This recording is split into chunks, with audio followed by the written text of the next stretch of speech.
दोस्तों, आज general budget पेश हुआ। आज सीतारमन जी जनरल बजट पेश की। आज मोदी गवर्नमेंट में ये पांचवा बजट था। दो कार्यकाल में ये पांचवा बजट था। आज के बजट की जो मुख्य बातें हैं उस पर बात करेंगे और इससे आम जनता को क्या मिला, आम जनता ने क्या पाया, मिडिल क्लास ने क्या पाया और हायर क्लास ने क्या पाया, लोअर क्लास ने क्या पाया, सभी चीज़ों पे आज डिस्कस करेंगे आज के जनरल बजट पे। तो आज का जनरल बजट वित्त मंत्री निर्मला सीतारमन ने 11 बजे पेश किया। उन्होंने जब अपना स्टार्टिंग भाषण किया तो उसमें निर्मला सीतारमन ने बोला कि अमृत काल का पहला बजट है ये। अमृत काल मतलब आपको बता दें, इंडिया 75 ईयर्स इंडिपेंडेंस डे का कंप्लीट कर चुका है। तो इस 75 ईयर्स कंप्लीशन को अमृत काल में जाना जाता है, अमृत काल के नाम से जाना जा रहा है। तो ये अमृत काल का पहला बजट है। अंतर्राष्ट्रीय आर्थिक मंदी के बावजूद आर्थिक विकास दर 7% रहा। ये बजट ज़रूरतमंद लोगों के लिए है। दुनिया में भारत का कद कई शानदार कदमों की वजह से बढ़ा है। कोविड के दौरान हमने मुफ्त राशन के साथ हमने यह सुनिश्चित किया कि कोई भूखा न सोए। तो ये वित्त मंत्री निर्मला सीतारमन जी का पहला स्टेटमेंट था। भाषण स्टार्ट करते ही उन्होंने ये बात से स्टार्ट किया कि ये अमृत काल का पहला बजट है और इसमें उन्होंने सुनिश्चित किया कि कोई भी इंसान भूखा न सोए, कोई भी इंसान भूखा न रहे। तो उन्होंने इस बजट के जरिए बताया कि भारत ने कोविड जैसे महामारी में भी अब देश में ऐसा व्यवस्था किया जिससे लोगों को भूखा न सोना पड़े, लोग भूखा न सोए और लोगों को सही समय पे सब कुछ मिलता रहे। तो उन्होंने अपने भाषण का शुरुआत ऐसे किया और इसके बाद उन्होंने भाषण देने के बाद उन्होंने सारी चीज़ें क्या चीज़ें बजट में था। तो इन्होंने सबसे पहला घोषणा किया, गरीब कल्याण अन्न योजना में 2 लाख करोड़ रुपया खर्च होगा। अब जो गरीब कल्याण अन्न योजना में सरकार 2 लाख करोड़ रुपया खर्च करेंगे। 2014 से लगातार किए जा रहे कामों के हम विश्व के 10वें से 5वें बड़ी अर्थव्यवस्था बने हैं। तो गरीब कल्याण योजना में अब 2 लाख करोड़ रुपया खर्च होगा। उनका कहना था 2014 से लगातार हम काम कर रहे हैं जिसमें हम विश्व में 10वें से 5वें नंबर पे आ गए। बड़ी अर्थव्यवस्था में विश्व में 5वें नंबर पे आ गए। और उन्होंने क्या बोला, उज्ज्वला योजना के तहत 6 करोड़ लोगों को कनेक्शन दिया जाएगा। जो LPG उज्ज्वला योजना चल रही है उस योजना के तहत 6 करोड़ लोगों को कनेक्शन देने की सुविधा दी गई है, व्यवस्था की जाएगी। तो अर्थव्यवस्था इसमें क्या क्या पॉइंट दिया गया है। अर्थव्यवस्था अधिक औपचारिक हो गई है। दुनिया में भारत का कद बढ़ा है। स्वच्छ भारत मिशन के तहत शौचालय, उज्ज्वला के तहत 6 करोड़ लोगों को कनेक्शन, युवा वर्ग को अपने आकांक्षाओं को उपलब्ध कराने के लिए काम करना। 1 जनवरी 2024 तक मुफ्त राशन मिलेगा। मतलब मुफ्त राशन जो है 1 साल और बढ़ा दिया गया। जो मुफ्त राशन कोविड काल में शुरू हुआ था वो 2024 तक मुफ्त राशन मिलेगा। अर्थव्यवस्था अधिक औपचारिक हो गई है। दुनिया में भारत का कद बढ़ा है। उन्होंने उज्ज्वला योजना के तहत 6 करोड़ लोगों को कनेक्शन देने का वादा किया है और स्वच्छ भारत मिशन के तहत शौचालय बनाए गए। युवा वर्ग को अपनी आकांक्षा को उपलब्ध कराने के लिए काम करना पड़ेगा। तो उन्होंने अपने दूसरे स्टेटमेंट में ये उन्होंने बोला। और उसके बाद उन्होंने बोला, अर्थव्यवस्था की जो वृद्धि दर है 7% रहने का अनुमान है। जो हमारा GDP ग्रोथ रेट है वो 7% रहने का अनुमान है। संसद में बजट पेश करते हुए वित्त मंत्री निर्मला सीतारमन जी ने बोला कि हमारा जो वर्तमान अर्थव्यवस्था की वृद्धि दर 7% तक रहने का अनुमान है। विश्व की बड़ी अर्थव्यवस्थाओं में सबसे अधिक होगी। उसके बाद इन्होंने महिलाओं के आर्थिक सशक्तिकरण को बढ़ावा देने के लिए भी बोला। उन्होंने महिलाओं के आर्थिक सशक्तिकरण को बढ़ावा मिलेगा। सदियों से अपने हाथों से औजार पारंपरिक कार्य करने वालों को विश्वकर्मा के नाम से संबोधित की जाती है। पहली बार उनके लिए सहायता पैकेज की संकल्प की गई। उन्हें MSME चैन के साथ एकीकृत होने के लिए कार्य किया जाएगा। MSME जो छोटे उद्योग को बढ़ावा दिया जाता है उसके तहत महिलाएं जो भी चीज़ बनाएंगी उसको उनकी सहायता के लिए पैकेज दिया जाएगा। उसके बाद ये हो गई महिलाओं के आर्थिक सशक्तिकरण को बढ़ावा देने। उसके बाद उन्होंने उन्होंने कुछ पॉइंट के बारे में बोला। पर्यटन में अपार संभावना मिशन मोड में होगा। पर्यटन में अपार संभावना है जिसका उपयोग किया जाना है। पर्यटन को बढ़ावा देने का कार्य राज्य के सहायता द्वारा मिशन मोड में किया जाएगा। 2014 से सरकार के प्रयासों ने सभी नागरिकों के जीवन की बेहतर गुणवत्ता, गरिमापूर्ण जीवन सुनिश्चित किया है। प्रति व्यक्ति आय दुगुनी से अधिक बढ़कर 1.97 लाख रुपए हो गई है। अब इन्होंने इस खंड में ये बोला कि पर्यटन में अब संभावना बहुत है, इसको मिशन मोड के तौर पे चलाया जाएगा। जितनी भी राज्य सरकारें हैं इसको मिशन मोड के तौर पे ले। 2014 से सरकार के प्रयासों ने सभी नागरिकों के जीवन को बेहतर गुणवत्ता, गरिमापूर्ण जीवन सुनिश्चित किया है। प्रति व्यक्ति आय दुगुनी से अधिक बढ़कर 1.97 लाख रुपए हो गई। इस स्टेटमेंट में उन्होंने ये बोला। उसके बाद इन्होंने बोला डिजिटल पब्लिक इंफ्रास्ट्रक्चर का निर्माण किया जाएगा। जो डिजिटल पब्लिक इंफ्रास्ट्रक्चर है उसका निर्माण किया जाएगा। इस बजट में 7 प्राथमिकता अपनाई गई है। किसी महिला, अनुसूचित जातियों को सामाजिक विकास संभव किया है। विशेष रूप से जम्मू कश्मीर, लद्दाख पर जोर दिया है। डिजिटल पब्लिक इंफ्रास्ट्रक्चर का निर्माण किया जाएगा। स्टार्टअप्स की विकास के लिए समावेशी समाधान हो पाएगा। कृषि वर्धक निधि, अग्नि स्टार्टअप्स खोलने के लिए उन्हें उत्साहित करने कृषि वर्धक निधि दिया जाएगा। हम दुनिया में अन्न के सबसे बड़े उत्पादक, दूसरे सबसे बड़े निर्यातक हैं। उन्होंने अपने डिजिटल पब्लिक इंफ्रास्ट्रक्चर निर्माण में ये सभी पॉइंट पे उन्होंने डिस्कस किया। उन्होंने कृषि वर्धक निधि, अग्नि स्टार्टअप्स खोलने के लिए उन्हें किसानों के लिए कृषि वर्धक निधि दिया जाएगा। स्टार्टअप के लिए उन्होंने बोला है कि विकास के समावेशी समाधान हो पाएगा। डिजिटल पब्लिक इंफ्रास्ट्रक्चर का निर्माण किया जाएगा। अब विशेष रूप से जम्मू कश्मीर, लद्दाख पर जोर दिया जाएगा जहां पे डिजिटल पब्लिक इंफ्रास्ट्रक्चर को बढ़ाया जाए। उसके बाद इन्होंने किसानों के लिए क्या बोला? किसानों के लिए बोला किसानों को डिजिटल ट्रेनिंग दी जाएगी। डिजिटल ट्रेनिंग, किसानों को डिजिटल ट्रेनिंग मिलेगी। मोटे अनाज को बढ़ावा देना प्राथमिकता होगा। नए सहकारिता मंत्रालय का गठन किया जाएगा। सहकारी बैंकों का कंप्यूटरीकरण किया जाएगा। सहकारी सोसाइटी का डेटाबेस तैयार किया जाएगा। इन्होंने ये सभी किसानों के लिए बोला। किसानों के लिए डिजिटल ट्रेनिंग का व्यवस्था किया जाएगा। मोटे अनाज का बढ़ावा देने की प्राथमिकता की जाए। जितनी सहकारी बैंकें हैं जो किसानों को लोन देती है उनको कंप्यूटरीकरण किया जाएगा, जहां वो अभी भी खाता बही पे काम करती है। उसके बाद इन्होंने क्या बोला? मिलेट्स की पैदावार बढ़ाने के प्रयास किए जाएंगे। वित्त मंत्री ने आम बजट में मिलेट्स की पैदावार में इजाफा करने का ऐलान किया। उन्होंने कहा कि इसके लिए हम किसानों को प्रोत्साहित करेंगे। मिलेट्स को उन्होंने श्री अन्न जैसे नए नाम से भी संबोधित किया। मिलेट्स की पैदावार के लिए उन्होंने प्रयास बढ़ाने का प्रयास करने का बात किया। उसके बाद हेल्थ सेक्टर के लिए उन्होंने क्या बोला? हेल्थ सेक्टर के लिए उन्होंने बोला है कि 157 नए नर्सिंग कॉलेज की स्थापना होगी। बागवानी योजना के लिए 2200 करोड़ रुपए दिया जाएगा। डिजिटल तकनीक से खेती को बढ़ावा मिलेगा। कमजोर किसानों के लिए सहकारिता मॉडल तैयार होगा। ग्रीन ग्रोथ सरकार की बड़ी प्राथमिकता होगी। 157 नए नर्सिंग कॉलेज की स्थापना की जाएगी। उन्होंने हेल्थ सेक्टर के लिए बोला। एग्रीकल्चर बजट में कृषि से जुड़े स्टार्टअप को प्राथमिकता दी जाएगी। जो भी कृषि से जुड़ा हुआ स्टार्टअप होगा उसको प्राथमिकता दी जाएगी। आर्थिक स्थिरता को मजबूत करने पर केंद्रित होगा। कृषि से जुड़े स्टार्टअप को प्राथमिकता दी। युवा उद्यमियों द्वारा कृषि स्टार्टअप्स को प्रोत्साहित करने के लिए कृषि त्वरक कोष की स्थापना की जाएगी। ये किसानों के लिए जो भी कृषि से जुड़े हुए स्टार्टअप करना चाहते हैं, नए तरीके से खेती करना चाहते हैं, उसको सरकार सपोर्ट करेगी। ये थी एग्रीकल्चर से रिलेटेड। इन्होंने एजुकेशन के लिए क्या बोला? एजुकेशन के लिए बोला बच्चों और युवाओं के लिए डिजिटल लाइब्रेरी तैयार होगी। जितने भी बच्चे हैं और जितने भी युवा हैं जो पढ़ने वाले, उनके लिए डिजिटल लाइब्रेरी तैयार किया जाएगा। बच्चों और युवाओं के लिए डिजिटल लाइब्रेरी तैयार होगी। नेशनल डिजिटल लाइब्रेरी को पंचायत और वार्ड लेवल तक खोला जाएगा। प्रादेशिक और अंग्रेजी भाषा में पुस्तकें मिलेंगी। उम्र के हिसाब से किताबें मिलेंगी। राज्यों और उनके लिए प्रत्येक पुस्तकालय बनाने के लिए प्रोत्साहित किया जाएगा। ये हो गई एजुकेशन से रिलेटेड बात। अब एजुकेशन से रिलेटेड उन्होंने एक और बात बोला।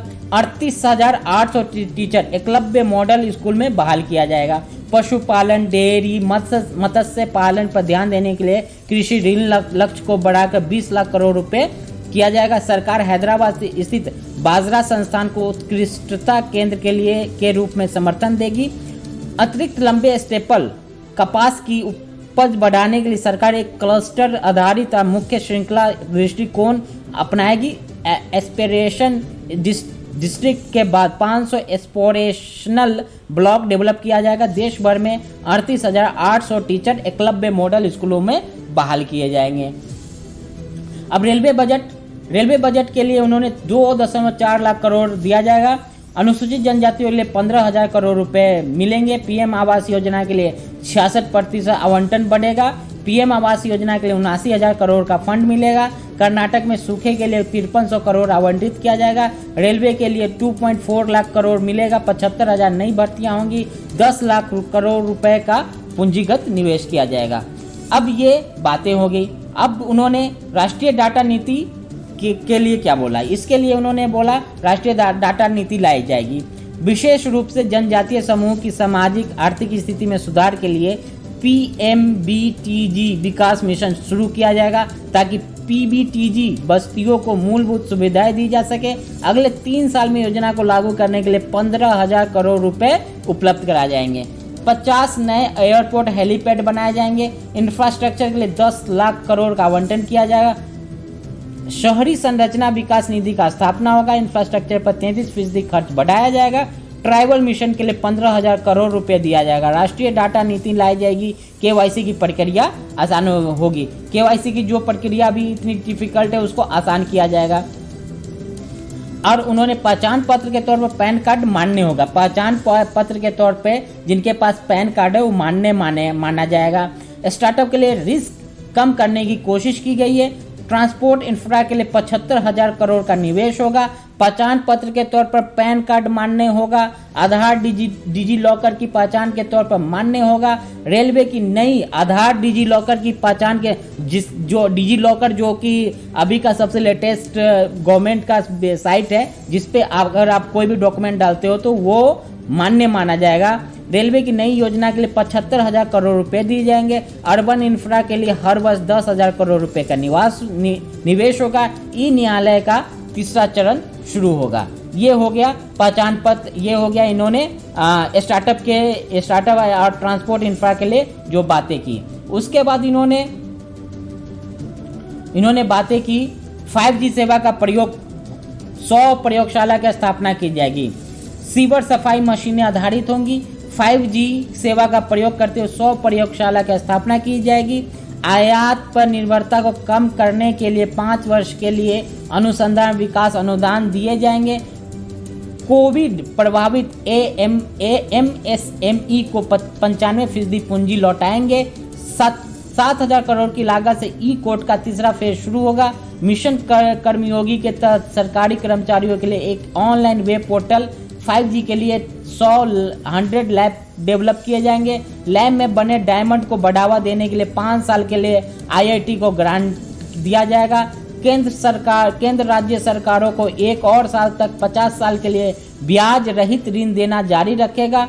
टॉप एजुकेशनल में आर्टिफिशियल इंटेलिजेंस के लिए 3 सेंटर ऑफ एक्सीलेंस संस्थान स्थापित किए जाएंगे। जो आर्टिफिशियल इंटेलिजेंस है जिसके पीछे जो आने वाले वक्त में एक नेसेसरी चीज हो जाएगी, गवर्नमेंट ने इसके लिए 3 सेंटर ऑफ एक्सीलेंस स्थापना का संसाधन स्थापित करने का फैसला किया है। पुराने वाहनों को बदलने के लिए सहायता दी जाएगी। गोवर्धन स्कीम के तहत 500 नए अवशिष्ट से आमदनी सक्रिय के लिए 200 कंप्रेस्ड बायोगैस सम्मिलित होंगे जिनमें कुल लागत 10,000 करोड़ रुपए होगी। लैब में बना हुआ हीरा सस्ता होगा। कस्टम ड्यूटी में छूट दी जाएगी। हम 1 करोड़ किसानों को प्राकृतिक खेती को अपनाने के लिए सहायता देंगे। ऊर्जा परिवर्तन के लिए 35,000 करोड़ रुपए प्राथमिकता पूंजी वायबिलिटी गैप फंडिंग पाने के लिए बैटरी स्टोरेज। पुराने वाहनों को बदलने के लिए सहायता दी जाएगी। लोकल कम्युनिटी को अमृत धरोहर योजना के तहत वेट लैंड के विकास से जोड़ा जाएगा। वैकल्पिक फर्टिलाइजर के लिए नई स्कीम लॉन्च की जाएगी। इन्होंने पुराने वाहनों और कुछ स्कीमों को लेके ये बातें बोली। 30 इंटरनेशनल स्किल सेंटर बनाए जाएंगे। पुरानी प्रदूषण करने वाली गाड़ियों को हटाने के लिए स्क्रैप करने के लिए अतिरिक्त धन दिया जाएगा। पोल्यूटिंग व्हीकल के स्क्रैपिंग पॉलिसी के लिए पुरानी गाड़ियों से छुटकारा पाने के लिए फंड एलोकेट किया जाएगा। फर्टिलाइजर के बैलेंस इस्तेमाल के लिए पीएम प्रणाम योजना दिया जाएगा। कौशल विकास योजना के तहत 3 लाख युवाओं को ट्रेनिंग दी जाएगी। 30 इंटरनेशनल स्किल सेंटर बनाए जाएंगे। कीटनाशक के लिए 10,000 बायो इनपुट सेंटर बनेंगे। इन्होंने जो भी 2000 पहले की मॉडल जो BS4, BS3, BS2, BS3 model गाड़ियां हैं उस सबको हटाने का इन्होंने बात बोला है। उस सब गाड़ियों को हटाने के लिए इन्होंने एक स्क्रैप योजना चलाएंगी, एक स्क्रैपिंग पॉलिसी चलाएंगी। इसके तहत जिनकी पुरानी गाड़ी होगी उसको कुछ फंड भी, कुछ अतिरिक्त धन भी दिया जाएगा, लेकिन उनको गाड़ी स्क्रैपिंग पॉलिसी के तहत देना पड़ेगा। वो गाड़ी स्क्रैपिंग पॉलिसी के तहत चला जाएगा, क्योंकि गवर्नमेंट का कहना है कि जो भी BS3 गाड़ी है वो रोड पे नहीं चलनी चाहिए। 1 डिस्ट्रिक्ट 1 प्रोडक्ट को बढ़ावा दिया जाएगा। यूथ को स्किल ट्रेनिंग के लिए PMKVY 4.0 लॉन्च किया जाएगा। AI, रोबोटिक्स, कोडिंग आदि की ट्रेनिंग दी जाएगी। टूरिज्म को बढ़ावा देने के लिए 50 डेस्टिनेशन को चुना गया है जहां सरकारी मदद दी जाएगी। स्वदेश दर्शन स्कीम को बॉर्डर और गांव के टूरिज्म के लिए सेटअप किया जाएगा। 1 डिस्ट्रिक्ट 1 प्रोडक्ट को बढ़ावा दिया जाएगा। MSME को क्रेडिट गारंटी दी जाएगी। इसके लिए 9,000 कोर्स तैयार किए जाएंगे। ये हो गया 1 डिस्ट्रिक्ट 1 प्रोडक्ट को बढ़ावा देने के लिए कुछ स्टार्टअप के लिए इन्होंने ये बातें बोली। अब इन्होंने आगे क्या बोला, बैंकिंग सेक्टर के लिए इन्होंने बोला कि बैंकिंग सेक्टर के लिए बैंकिंग रेगुलेशन एक्ट में सुधार होगा। 47 लाख युवाओं को 3 साल के लिए स्टाइपेंड दिया जाएगा। PM कौशल के तहत नौकरी के दौरान प्रशिक्षण दिया जाएगा। डेटा एम्बेसी बनाया जाएगा। बैंकिंग रेगुलेशन एक्ट में सुधार होगा। सेबी को एम्पावर किया जाएगा, जो डिप्लोमा और सर्टिफिकेट देगी। जो सेबी होगी उसको एम्पावर किया जाएगा। जो डिप्लोमा सर्टिफिकेट 47 लाख युवा जो को 3 साल के लिए स्टाइपेंड दिया जाएगा। इसमें भी एक चीज क्या है, जो स्टाइपेंड उसी को मिलेगा जो अप्रेंटिस के स्टूडेंट होंगे। 47 लाख उनको स्टाइपेंड दिया जाएगा। उसके बाद इन्होंने क्या बोला, उसके बाद इन्होंने बोला छोटे कारोबारियों को बड़ी सौगात, ब्याज पर मिली 1% की छूट। MSME जो भी छोटे छोटे व्यापारी है उनको 1% की लोन पे छूट दी जाएगी। महिला सम्मान आज़ादी का अमृत महोत्सव है। महिला सम्मान सर्टिफिकेट 2025 तक जारी रहेगा। 2 लाख जमा करने पर 7.5% ब्याज दिया जाएगा। अगर आप 2 लाख जमा करते हैं महिला सम्मान सर्टिफिकेट के तहत तो आपको 7.5% ब्याज दिया जाएगा। अब क्या क्या चीज़ सस्ता हुआ, सस्ता क्या क्या हुआ, तो LED टेलीविज़न सस्ते हो गए हैं, इलेक्ट्रॉनिक वाहन सस्ते हो गए हैं, बायोगैस से जुड़ी चीज़ें सस्ती हो गई है, खिलौने, साइकिल सस्ती हो गई हैं, सीमा शुल्क 13% किया गया है, बैटरी पर आयात शुल्क घटाया जाएगा, LED टेलीविज़न सस्ते होंगे, मोबाइल फ़ोन, कैमरे सस्ते होंगे। तो यहाँ पे LED टेलीविज़न, इलेक्ट्रॉनिक चीज़ें, बायोगैस से जुड़े चीज़ें, खिलौने, बैटरी, LED टेलीविज़न, ये सभी सस्ते हो जाएंगे। मोबाइल फ़ोन कैमरे, जो लेंस कैमरे, मोबाइल फ़ोन के जो लेंस आते हैं, मोबाइल फ़ोन के नहीं, ये कैमरे के जो लेंस आते हैं वो सस्ते हो जाएंगे। अब महंगी क्या क्या चीज़ हुई है, महंगी हुई है रसोई गैस की चिमनी महंगी हो गई है, जो फॉरेन रसोई गैस की चिमनी होती है। सोना चांदी से बने गहने महंगे हो गए हैं। सिगरेट महंगी हो गई है। महिलाओं के लिए बचत योजना का ऐलान किया गया। 2 लाख की बचत पे 7.5% का ब्याज मिलेगा। सीनियर सिटीजन अब 15 लाख की जगह 30 लाख रुपए तक जमा कर सकते हैं। इनको कोई भी टैक्स नहीं लगेगा। मंथली इनकम स्कीम में एक खाता धारक 4.5 की जगह 9 लाख रुपए तक जमा कर सकता है। MIS मंथली इनकम स्कीम में आप खाता धारक 4.5 की जगह 9 लाख रुपए अब खाता धारक जमा करके MIS कर सकता है। अगले 3 साल अमृत धरोहर योजना लागू की जाएगी, जिसमें दलदली जमीन, इको टूरिज्म और स्थानीय समुदायों को रोजगार देने पे ध्यान दिया जाएगा। उसके बाद इन्होंने क्या बोला, उसके बाद जो सैलरीड पर्सन है, सैलरीड पर्सन के लिए 7 लाख रुपए तक कोई आयकर नहीं देना होगा। रिटर्न फाइल करने के लिए एक नया आयकर फॉर्म जारी किया जाएगा। 5 करोड़ आयकर दाखिल हुए स्टार्टअप में आयकर को छूट बढ़ाई गई है। जो 5 करोड़ जो स्टार्टअप होंगे, 5 करोड़ का अगर वो आईटी रिटर्न दिया जाएगा, अगर उसका स्टार्टअप है तो 5 करोड़ तक का वो छूट दी जाएगी, उस पर उनको रिलैक्स दिया जाएगा। बैंकों के कामकाज में सुधार के लिए बैंकिंग निगमन अधिनियम आरबीआई अधिनियम में संशोधन किए जाने का प्रस्ताव है। इनकम टैक्स में बड़ी राहत दी गई है। आयकर के स्लैब में बदलाव किया गया। आयकर का स्लैब अब 6 के बजाय 5 कर दिया गया। 7 लाख रुपए तक कोई आयकर नहीं देना होगा। ये कुछ चीजें थी। इनकम टैक्स का स्लैब क्या होगा? इनकम टैक्स का स्लैब हम जान लेते हैं। स्लैब ऐसा होगा, 0 से 3 लाख तक कोई भी टैक्स नहीं है, 3 से 6 लाख तक 5%, 6 से 9 लाख तक 10%, 9 से 12 लाख तक 15%, 12 से 15 लाख तक 20%, 15 लाख से ऊपर अगर है तो 30%। इसमें क्या है, अभी आप कुछ डिडक्शन दिखा सकते हैं और 7 लाख तक में बहुत सारे डिडक्शन इन्होंने ख़त्म कर दिया। जो स्टैंडर्ड डेबिट जो मिलता है उन्होंने 50,000 का वो ख़त्म कर दिया है। 1.5 लाख जो आप हाउस लोन वगैरह दिखा सकते हो वो ख़त्म कर दिया है। तो मतलब 7 लाख के ऊपर जाते हो तो आपको 3 से 6 लाख तक का 12,500 देना पड़ेगा। फिर 6 से 9 लाख तक का जो टैक्स बनेगा उसमें 12,500 रुपया जुटेगा और उसके बाद 4% शेष भी देना पड़ेगा आपको।